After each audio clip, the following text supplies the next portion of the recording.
नमस्कार, मैं doctor Indu Gaur, Marvel hospital की फाउंडर और डायरेक्टर, और आज मैं आपसे बात करना चाहती हूँ पीएमएस के बारे में। प्री मेंस्ट्रुअल सिंड्रोम, जो बहुत ही लेस नोन है और अवेयरनेस बहुत ही कम है।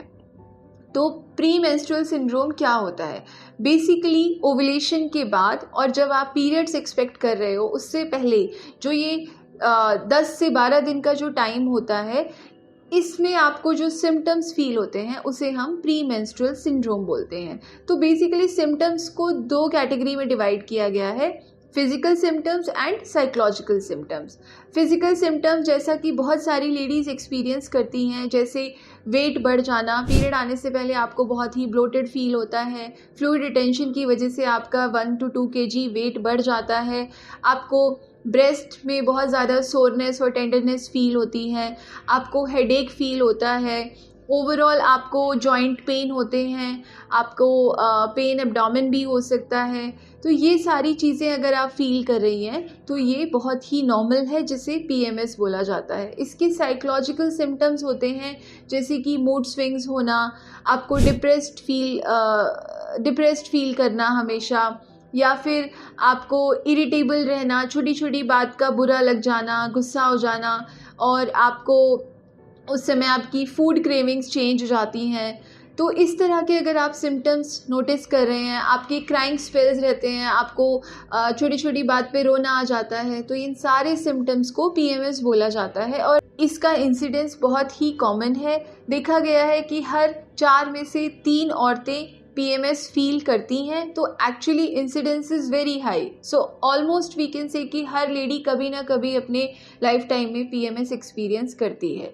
तो इसे कैसे डायग्नोस किया जाए? एक्चुअली इसको डायग्नोस करने के लिए कोई लैब टेस्ट या कोई इमेजिंग नहीं है। इसे आप सेल्फ डायग्नोस भी कर सकते हो अगर आपको इस टाइम पीरियड में ये सारे सिम्टम्स फील हो रहे हैं। और कमिंग टू द कॉजेज़, इसका कॉज ऐसा कुछ भी नहीं है कि जिसे हम डिफ़ाइन कर सकते हैं। It happens all due to the hormones going up and down in your body. अगर आपकी बॉडी में हॉर्मोन्स का ऊपर नीचे चल रहा है तो ये पीएमएस होता है। और ये पीएमएस होना कोई बीमारी का लक्षण नहीं है। पीएमएस को होने से रोका जा सकता है और पीएमएस का ट्रीटमेंट भी बहुत ही सिंपल है। तो कमिंग टू द ट्रीटमेंट, अगर आपको पीएमएस हो रहा है तो आपको क्या क्या करना चाहिए? एक बार आपको डॉक्टर से मिलना चाहिए, अपने सिम्टम्स डिस्कस करने चाहिए। डॉक्टर आपको बोलेंगे कि जिस दिन से आप डॉक्टर से मिल के आए हैं, आप अपना एक डायरी मेंटेन कीजिए और आप देखिए कि आपको पीरियड जिस दिन आए हैं, कितने दिन पहले आपको ये सिम्टम्स होने शुरू हो जाते हैं, और आपको ये हर महीने हो रहे हैं या ये बहुत ही ज़्यादा मतलब इरेगुलर हैं कि इस महीने हुआ अगले महीने नहीं हुआ। तो एक डायरी मेंटेन करनी चाहिए। और इसका ट्रीटमेंट है, जैसे कि डॉक्टर आपको कुछ दवाइयाँ बताएंगे जिनसे आपके ये फिज़िकल सिम्टम्स और साइकोलॉजिकल सिम्टम्स को कंट्रोल किया जा सकता है। और आप अपनी डाइट में कुछ चेंजेस ला सकते हैं, जैसे कि आपको स्मॉल एंड फ्रीक्वेंट मील्स लेनी चाहिए। आपको ज़्यादा नहीं खाना है, थोड़ा थोड़ा खाना है। और आप अपना सॉल्टी फूड अवॉइड करना चाहिए आपको। और आप स्पेशली उन दिनों में जब आपका पीरियड्स एक्सपेक्टेड है, आप अल्कोहल, कैफ़ीन इंटेक ये सब आपको कम कर देना चाहिए।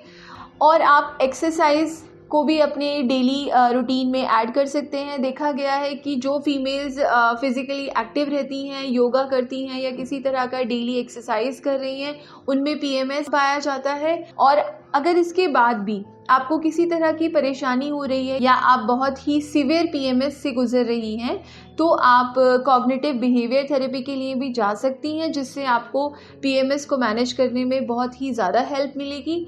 तो एक्चुअली मेरा ये वीडियो बनाने का जो पर्पस है वो यही है कि पहले आपको अवेयरनेस होनी चाहिए कि what you are going through. ये जो सारे सिम्टम्स हैं, ये कोई परेशानी के सिम्टम्स नहीं हैं, ये हर लेडी को होते हैं।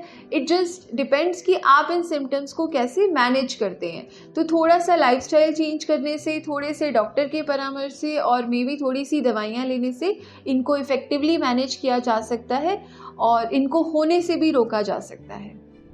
Thank you. अगर आपको ये वीडियो अच्छा लगा हो तो आप आगे इसे लाइक और सब्सक्राइब कर सकते हैं, और इस वीडियो से रिलेटेड आपके कोई भी डाउट्स हैं, आप पूछना चाहते हैं तो कमेंट सेक्शन में जाके कमेंट कर सकते हैं।